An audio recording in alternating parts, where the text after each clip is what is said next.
Welcome to the 700 Club. President Biden says the U.S. is ready to strike back against the terror groups that killed 3 American service members. The strikes on multiple targets could come at any time and last over several days. The fighting in Israel continues on several fronts, in Gaza, along the Lebanese border, and extending to the biblical lands of Judea and Samaria. Chris Mitchell reports on the conflict from Jerusalem. Israeli Defense Minister Yoav Gallant warned on Monday that the window for a diplomatic solution with Lebanon is closing. There will be a stage when our patience will run out, and our ability to contain this matter will expire. And as a result of this, we may end up with forceful action. Hezbollah, Iran's largest proxy in the region, has been waging a low-scale war against Israel on its northern border since just after the October 7th Hamas attack. Gallant said Israel's home front is preparing for war and warned Lebanon. What you saw in Gaza can be copied to Lebanon, and the Air Force dedicates a small part of its force to Gaza. It keeps a large part of its force on standby.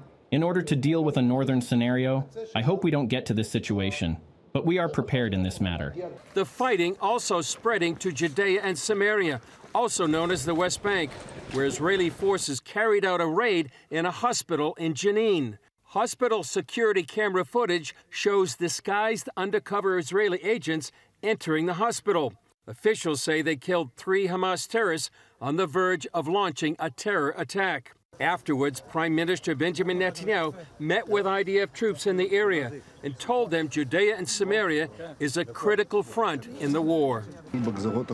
This is an arena that is not just important, it is super important. I know that you invest in it, both in defense and attack. It seems to me that since the beginning of this year, even more so, of course, since the beginning of the war, 600 terrorists have already been eliminated here, and there's more to be done, including today in Jenin. At the White House today, Strategic Affairs Minister Ron Dermer will meet with National Security Advisor Jake Sullivan to discuss the ongoing war and negotiations to secure the release of the remaining hostages. In the meantime, President Biden says he's decided how to respond to Sunday's deadly attack on U.S. troops in Jordan. The U.S. reportedly will strike multiple targets over several days, targeting Iran-backed forces in the region that supplied and carried out the attack. Meanwhile, for the first time, the UN is turning its attention to sexual assault by Hamas during the October 7th attacks.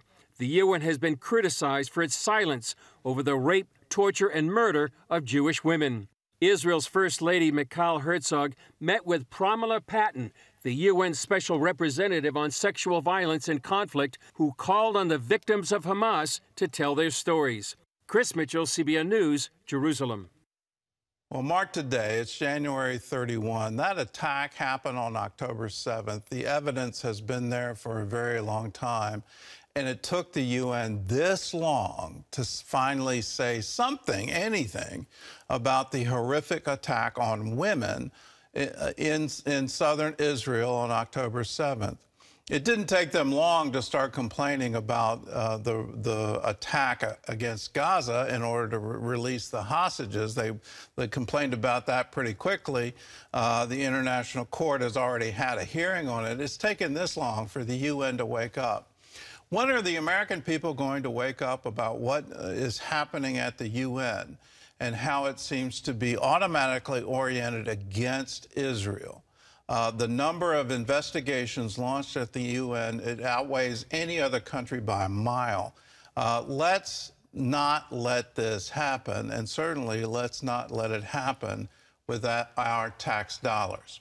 In the coming days, you're going to hear about a campaign. It's called In Your Hands, and it's trying to influence the mother of the Emir of Qatar.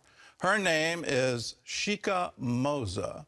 I encourage you to get involved in this because it is in her hands. She has enormous influence in Qatar. She has enormous influence over the Emir. They have funded Hamas $1.8 billion. It makes what UNRWA is doing seem small. $1.8 billion, and they're harboring the leadership of Hamas in their country. How can we bring pressure to say, no more? if you care about children, if you care about women, if you care about these rights, can we get the hostages released? Can we stop this war in Gaza? She has the influence to do it. So that name again, Sheikha Moza, and the campaign is called In Your Hands. Can we put pressure on Qatar to say, enough, stop funding Hamas, stop this violence? Well, in other news, defund UNRWA is for good. Well, that's the message delivered to a congressional committee yesterday. John Jessup has that story and more from our CBN News Bureau in Washington. John? Thanks, Gordon. The House Foreign Affairs Committee held hearings after reports that 10% of UN agency employees at UNRWA are affiliated with terror groups, and 12 of them took part in the October 7th attack on Israel. As Mark Martin reports, several witnesses testified they were unsurprised. UNRWA fired most of the workers accused of participating in the brutal October 7th Hamas terrorist attacks, and the UN says it will investigate. Meanwhile, members of Congress continue their own investigation into the agency mired in controversy. UNRWA is a horror show that is decades in the making, co-produced by the United States taxpayer. Witness Richard Goldberg of the Foundation for Defense of Democracies told the congressional committee he wasn't surprised by the allegations that 12 UNRWA employees took part in the massacre, or that 10% or more of its staff in Gaza may be affiliated with terrorist organizations, and even more may have family members connected to the groups. I wasn't shocked. Many members of this committee who have worked on UNRWA reform for years weren't shocked. Terrorism support and subsidy for UNRWA is a feature, not a bug.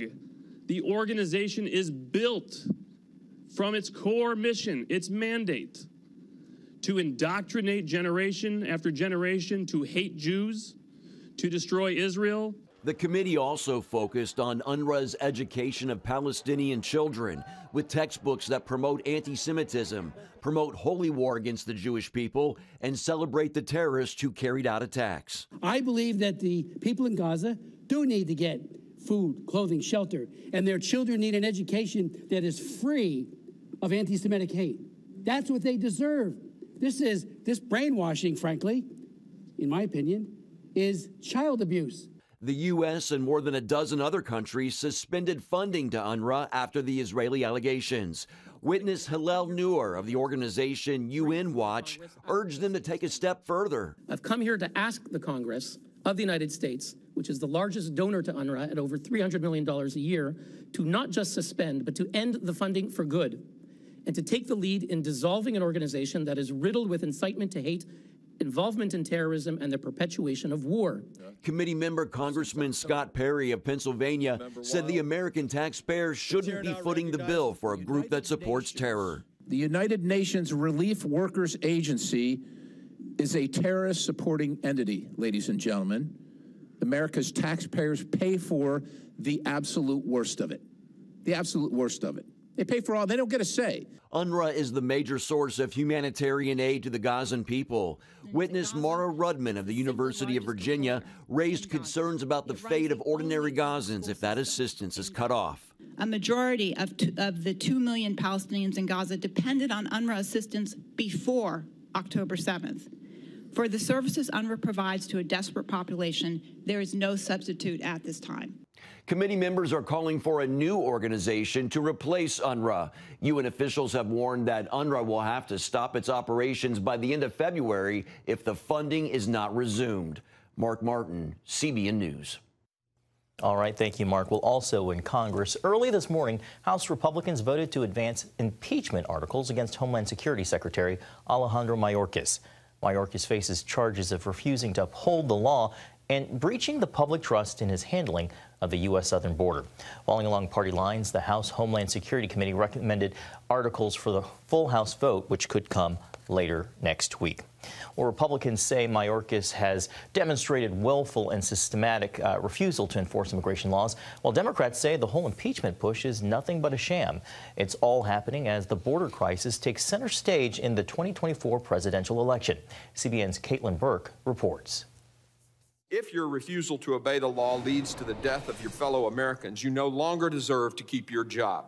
You're breaking the people's trust. The last cabinet member impeached came in 1876 under President Ulysses S. Grant. Corruption charges led to that outcome, and Democrats maintain this attempt is over a policy dispute. In a process akin to throwing spaghetti at the wall and seeing what sticks, Republicans have cooked up vague, unprecedented grounds to impeach Secretary Mayorkas. In a new letter to the Homeland Security Committee, Mayorkas writes that the false accusations do not rattle or divert him. Democrats called the impeachment effort a sham, accusing House Republicans of following the wishes of former President Donald Trump. The extreme MAGA Republicans who are running the House of Representatives are deeply unserious people. They don't want progress. They don't want solutions. They want a political issue. And most of all, they want to please their disgraced former president.